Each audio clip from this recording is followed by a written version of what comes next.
नमस्कार. तुम्ही इथे बघू शकता रोजचे आपले साधे सिंपल जेवण.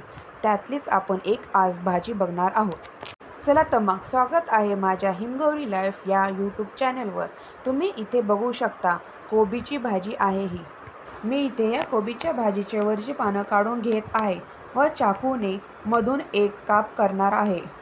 हा कोबी मधून कापल्यानंतर जे मधले वरचे जाड देठ असते ते मी कापून घेणार आहे. हा कोबी खूप मोठा आहे त्यामुळे मी ह्या अर्ध्या कोबीचीच भाजी करणार आहे. अशा प्रकारे हे मधले जे देठ आहे जाडसर ते मी कापून घेणार आहे व स्लायसरचा वापर करून ह्या कोबीचे पातळ असे काप करणार आहे. स्लायसरने कोबी हा एकदम छान पातळ असा कापला जातो. अशा प्रकारे स्लायसरचा वापर करून तुम्ही बघू शकता कोबी किती छान बारीक कापला जात आहे. तुम्ही कोबीची भाजी खूप प्रकारे करत असाल. इथे मी वाटाणा कोबी करणार आहे वाटाण्याचा वापर करून. कोबीची भाजी ही नुसती साधी सिंपल केली तरी खूप छान लागते. ह्या भाजीमध्ये जास्त मसाल्याचा वापर नसतो. एकदम साधी सिंपल अशी झटपट होणारी कोबीची भाजी. अशा प्रकारे इथे मी अर्ध्या कोबीचीच भाजी करणार आहे कारण का कोबी खूप मोठा आहे. इथे मी एवढे वाटाणे घेतलेले आहे व हा कोबी बारीक चिरून झालेला आहे. आता मी गॅसवर कढई ठेवून थोडे तेल टाकले आहे. इथे आपण फोडणीसाठी उभ्या मिरच्या कापलेल्या आहे व 4-5 लसणाच्या पाकळ्या घेतलेल्या आहे. फोडणीसाठी इथे मोहरी कढीपत्ताचा वापर करणार आहे. तेल चांगले गरम झाले की आपण मोहरी टाकायची आहे. मोहरी ही तडकून द्यायची आहे. नंतर कढीपत्ता, लसूण, मिरच्या टाकायच्या आहेत. हे सगळे टाकून झाल्यानंतर तेलात आपण हळद टाकायची आहे 1 चमचाभर. कोबीची भाजी अशा प्रकारे तुम्ही नक्की ट्राय करून बघा. इथे वाटाणा जरी नाही टाकला तरी तुम्ही अशा प्रकारे फोडणी देऊन नुसता कोबी टाकून भाजी करू शकता. तशी पण भाजी खूप छान लागते. ही सगळी फोडणी आपली रेडी झाल्यानंतर आपण बारीक चिरलेला कोबी हा या फोडणीमध्ये टाकून द्यायचा आहे.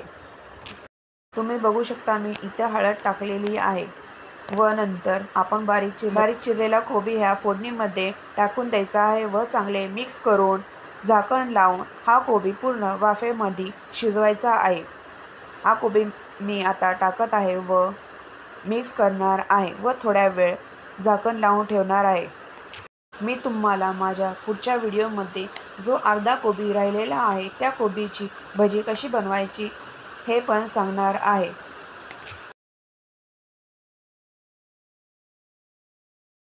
हे सगळे मिक्स झाल्यानंतर मी जो 1 वाटी वाटाणा घेतलेला आहे तो या कोबीमध्ये टाकणार आहे व चांगले हलवून झाकण लावून ठेवणार आहे.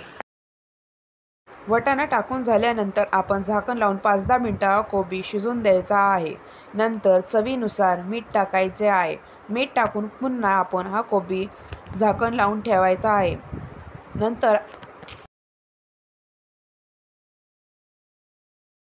इथे आपण पाण्याचा अजिबात वापर करणार नाही.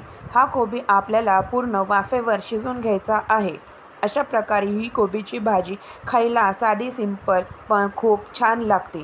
तुम्ही टिफिनलाही ही भाजी देऊ शकता.